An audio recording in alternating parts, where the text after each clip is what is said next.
नमस्कार दोस्तों, जय श्री हरि। आषाढ़ शुक्ल पक्ष की देवसैनी एकादशी को वर्ष की सबसे महत्वपूर्ण एकादशियों में से एक माना जाता है। शास्त्रों के अनुसार इसी दिन भगवान श्री हरि विष्णु 4 महीने के लिए योग निद्रा में चले जाते हैं और यहीं से चातुर्मास का शुभ आरंभ होता है। लेकिन क्या आप जानते हैं कि इस एकादशी की महिमा इतनी महान क्यों मानी गई है? आखिर ऐसा क्या हुआ था कि एक राजा के राज्य में बड़ा भयंकर अकाल समाप्त हुआ, सूखी धरती हरियाली लौट आई और पूरी प्रजा का जीवन बदल गया। आइए सुनते हैं देवसैनी एकादशी की पावन और चमत्कारिक कथा। शास्त्रों में बताया गया है कि यह कथा सुनने मात्र से ही आधे पापों से मुक्ति मिल जाती है। तो कथा को आरंभ से लेकर अंत तक अवश्य सुने। चलिए तो दोस्तों कथा को आरंभ करते हैं।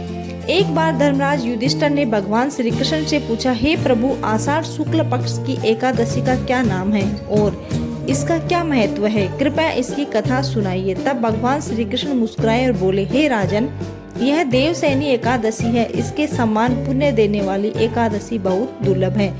इसकी कथा सुनने मात्र से मनुष्य को महान पुण्य प्राप्त होता है। भगवान श्री कृष्ण बोले, प्राचीन काल में सूर्य वंश में राजा मानधाता नाम के एक महान राजा राज्य करते थे। वे सत्यवादी, धर्मात्मा और न्यायप्रिय थे। उनकी प्रजा उन्हें पिता के सम्मान देती थी।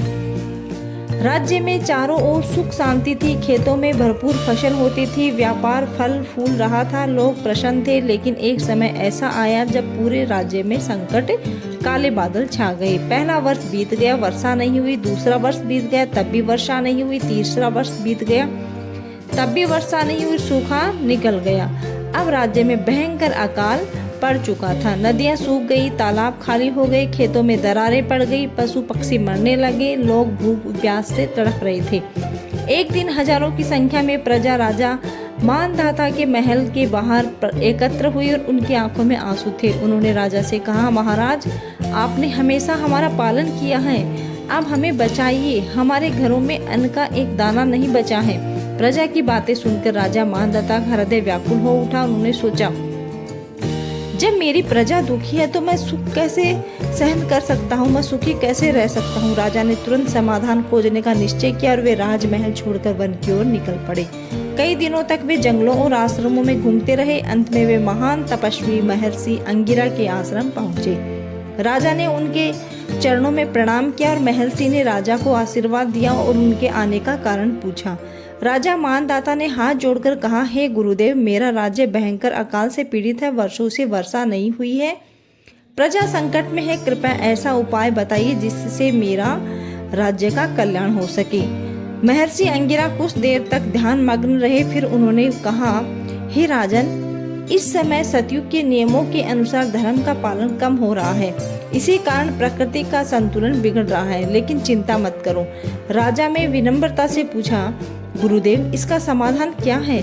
महर्षि बोले, आषाढ़ शुक्ल पक्ष की देवसैनी एकादशी आने वाली है। यदि तुम स्वयं इस व्रत को श्रद्धा से करो और अपनी प्रजा से भी करवाओ तो भगवान श्री हरि विष्णु प्रसन्न होकर तुम्हारे राज्य में सभी संकट दूर हो जाएंगे। महर्षि की बात सुनकर राजा मानधाता को आशा की किरण दिखाई दी। वे तुरंत अपने राज्य लौट आए। उन्होंने पूरे राज्य में घोषणा करवा दी, आने वाली देवसैनी एकादशी पर सभी लोग भगवान विष्णु का व्रत और पूजन करेंगे। धीरे धीरे देवसैनी एकादशी का पावन दिन आया।